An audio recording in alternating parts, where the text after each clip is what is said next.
Well, hello there, good afternoon, and thank you for joining me. I am Frost PDP, and today we're going to play Master of Orion 2, Battle at Antares. Many of you are asking, what is Master of Orion 2? Well, it is a very old game. It is retro, it is archaic to some extent, and it is one of the better, if not best, 4X space games there is. That's right. Our goal is going to be to conquer space. Let that sit in for a second. So we're going to go to new game. And as you can see, this is, I should note that I am playing this courtesy of Good Old Games and their DOSBox install. I believe this is a user-made patch. And, well, let's see. Difficulty, average. Okay, that's fair. I haven't played this in a while, so average would be nice. Galaxy size, huge. I like huge. There are many types of sizes you can use, but I'll go with huge. Organic rich, because you have options of mineral rich, average, and organic rich. I'm telling you, this game is retro. Number of players. Oops, wrong button. Well, yes, I want to have 8 players. Pre-warp, average, or post-warp, or advanced. I love how 2 of them look the same. We're going to go with pre-warp, and the reason for that is because we're not going to cheat, but we're definitely going to min-max a little bit. And I'll show you what I mean by that in a minute. Tactical combat is interesting because not only are you conquering space, but you're controlling the actual battles that happen. Random events, always fun, just makes the game interesting. And Antarans attack. The Antarans are a super advanced species that can, in general, wreck your day. Alright, so we're going to have 8 opponents in a huge galaxy at average difficulty with the most basic modern day tech we can have. And an organic rich universe, meaning we are going to find a lot of habitable planets, which is interesting for us.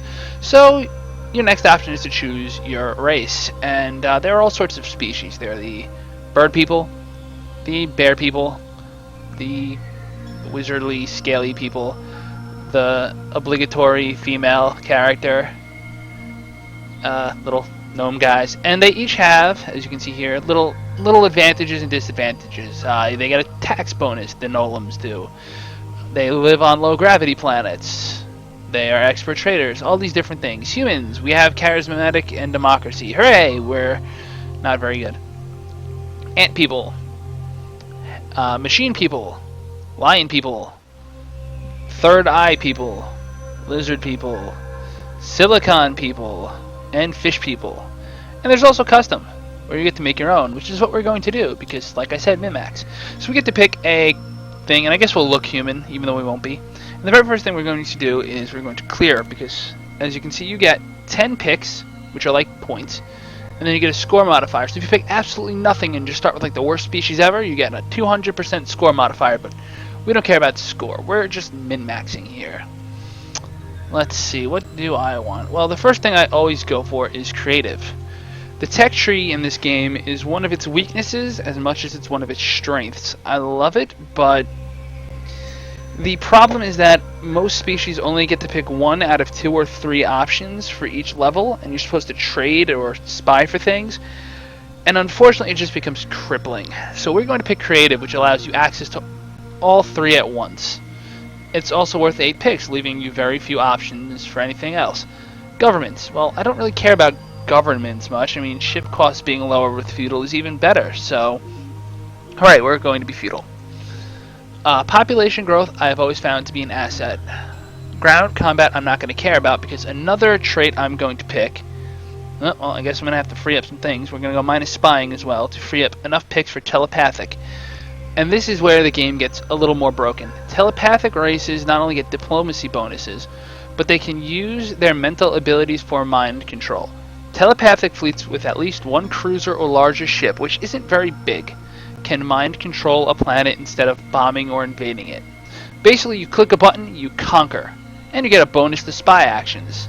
So basically, spying can be minus 10% because telepathic gives you that back. And at that point, we are pretty much out of things we can choose other than maybe boosting our ship attack. So we're going to do that. We can go with mineral-rich homeworld. Let's go with the mineral-rich homeworld. That way our first planet is a little better at producing goodies. I could also take a... Well, no, you can't take a poor homeworld. I'm sorry, that would be mutually exclusive, which means you can't have both. So we have min-maxed ourselves to be 50% growth, minus 10% ground combat, which we're never going to need because we are telepathic. We're also not going to need the spying that we're dropping. Feudal government, it harms us in certain ways. I've never found it to harm me too much. And we have a rich homeworld, which means mineral rich, which means we're going to be building a lot of ships. And we are creative, so we're going to accept. We're going to name ourselves Frost because I am Frost. And we get to pick a color, and the color, something they don't tell you, determines what your spaceships look like. It doesn't really matter. It's just like a personal preference thing. But we'll pick clear, and we will call our first solar system Sol because that's where we live. So we picked a low-tech species, which means this is our world. And we actually don't have a great starting system. This is where you can see all the planets. Let's start with that. This is all the planets in your current solar system. And there's only one, which means we only have one place right next door that we can expand to. We have people producing food, which is always important. You know, food, kind of vital. We can pull this guy away, and we'll produce less food. You can click on it to see what your food situation is. We get 8 produced by farmers. Hooray! We also get science. We have a government penalty, so our government actually cuts our science in half. I think I lied when I said, science it doesn't hurt. But you know what? Having the creative trait will offset that because species A is going to get what 1 tech per advancement. We're going to get 3. We can trade with them for anything they have that's 1 level above us, probably. We're actually going to drop our research down a little bit, and we're going to produce a worker. And we can't build very much, but we can build a colony base. That's the very first thing we need to build. Mainly because, well, we could build housing. Housing is a way to boost production and turn it into population growth. But we only have we have time. We're not in a rush. So we're going to set this colony base as our goal. We're going to return. We're also going to set a research goal. And you can see things only cost 50 science points to research. That is, apologies for the noise, that is an essential thing to note because that's not many. Science happens as it happens. So we are going to start researching nuclear drive. Some other things to note. This is money. This is important. This is your command summary. It determines you get 5 command points, 1 per star base. And the idea is that you can only have as many ships as you have command points. And that's huge because it limits how strong your fleet can be. Anyway, we are a pre-warp civilization. We are in the year 3500. And this is going to take a while because we have a lot of clicking a button to do. As you can see, each turn we click drops the number of turns we need for research. We gain a little money each turn. And if you look, you can actually see our planet going around its star. And we're going to do this a lot. This guy is available. He wants to join us for, well, let's see. Medicine gives population growth. And researcher will be 5 free research. And if you remember, we're only getting something like 5 research. We're going to double our research if we accept this guy. He's going to cost us 60 BC and 1 BC a turn. I say we do it. It doesn't really matter. We're probably going to get better leaders as time goes on, but I will spend the money now for a head start. So we're going to do much better at research for free. We're doubling our research, and while we're losing $1 a month, I almost called it a ducat. I've been playing a lot of Crusader Kings too.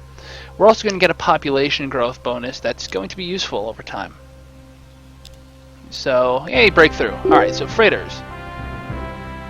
They allow us to ship things. And as you can see, each fleet contains 5 freighters. So you build 1 freighter, you get 5, and it transports 5 food units. We get nuclear bombs, we have nuclear drives, so we technically can make interstellar travel possible, but we don't really have a ship yet. So let us get fuel tanks. I should note, when I'm clicking any of these random things, each one highlights under my mouse cursor. Except for the very beginning ones, the very basic technologies, if I were not creative, I would only be allowed to pick 1 of them at a time. You guys creative, I get all of them at a time. and more clicking a button. Oh, that guy was going to join us, but I don't think I cared. I think he was a captain, and we don't have any ships anyway. So now we have armor. There's a joke here somewhere. Let's go with the colony ship. That allows us to send spaceships out of our system. We're already at 20 turns to having that colony base finished. In fact, since we have a researcher, you can see how we actually are doing pretty well with our research. We're getting 12 produced by scientists. We're losing 6. That's unfortunate. So we're going to swap to, well, we're going to get 5 research instead of 6. And in return, we're going to get a little pollution, which basically just costs your productivity. It's not like you have to clean it up or anything. And we get 10 produced by workers, which is a good thing. So we're getting 8 production now. It's only 13 until we get our colony base, which means what? A lot more clicks. Transport. Alright, next we will go for this group. Right? We have nuclear missiles if we absolutely need to build a military, which we shouldn't have to do anytime soon.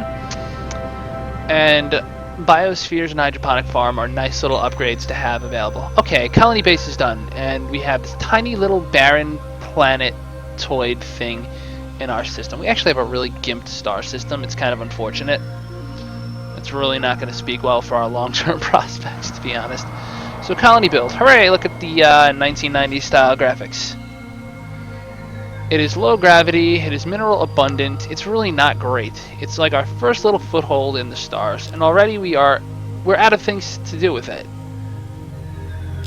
It's 1 out of 1 population already. So right now this is just either producing us no research or 2 production. Well, we could build a marine barracks, because as you can see we have unhappiness up here. That's right, this is happiness. And our morale is minus 20%, which means we're producing 1 tax income. This will take forever to build, but it will help us. Sol Prime finished construction. We're going to start work on a scout for 3 turns? Sure, scout for 3 turns. 1. Sol 2 had starvation. Let me guess, we just lost the planetoid. Oh, that's right, we have no freighters. That's probably a problem. Hey, are you gonna let me go? Yes, you are. I'll click the button one more time. We'll probably lose the damn colony. I guess I did not prepare as well as I should have. Freighter fleet. Can I just buy the freighter fleet? We are short by 9 ducats. See, ducats. Yes, I know. Yes, I still know. I guess it can't starve quite to death. We'll buy it just to not feel guilty about starving our people. Meanwhile, we have a scout ready, and we can go to 2 star systems. We can actually go further. I'm surprised. I'm actually impressed. So if you try to go too far, it'll say, oh, 8 parsecs, 10 parsecs. You can't reach. 3 parsecs, 3 turns, 3 turns, 2 turns. Let's go to the nearest little red star system, see what we get. Our guy is flying. Now, we know we're going to need a colony ship sooner or later. But I should also point out, this is an interesting game because you can design your own ship. So let's look at the Thunderbolt. This is a frigate class ship. Remember how I mentioned telepaths have to have cruiser or larger to conquer a planet mentally? Well, we can already build cruisers technology-wise. We can build battleships technology-wise. They would just be impossible to actually get up and running anytime soon. And the whole idea of this game that makes it really fun is you can customize your own ships. So if I just wanted to load something up with 2 shots of nuclear missile, well, it could actually fit 2 of them on a little ship here. And in combat, it's much more like a tactical game, like a Warhammer sort of thing, or D&D. But right now, we don't need to worry about military. We are in the stars. We are just trying to find another star system to colonize. Also, since we have a level 1 ship, the smallest we can get, we're using 1 command point. And we have explored this, and oh man, we are in a terrible, terrible galaxy. So ultra poor, it's no minerals. We do have a tundra nearby we could try to colonize. At least we can grow food there. we have a stable wormhole, and that's important because wormholes can reach anywhere across the galaxy, including all the way to the other side of the map. Move this little sub window. We could poke our head all the way across the galaxy. It's like a very bad Star Trek. Boink, now we're there. So, oh, well, this is nice. There's this huge swamp and a medium swamp. Not very much going on in terms of minerals, but population cap is really high, so that could be interesting. We can colonize across the galaxy, just if we wanted. We have a large radiated planet here. I'm not setting any particular timetables for these episodes. I think I'm gonna go back to my galaxy, and I'm gonna tell the recorder button to take a break because I could use a break. Thank you for joining me. If you enjoy watching me play Master of Orion 2 or any other retro games, I would appreciate it if you hit the like button, the share button, the subscribe button, whatever buttons there are. Until then, as always, La Paz.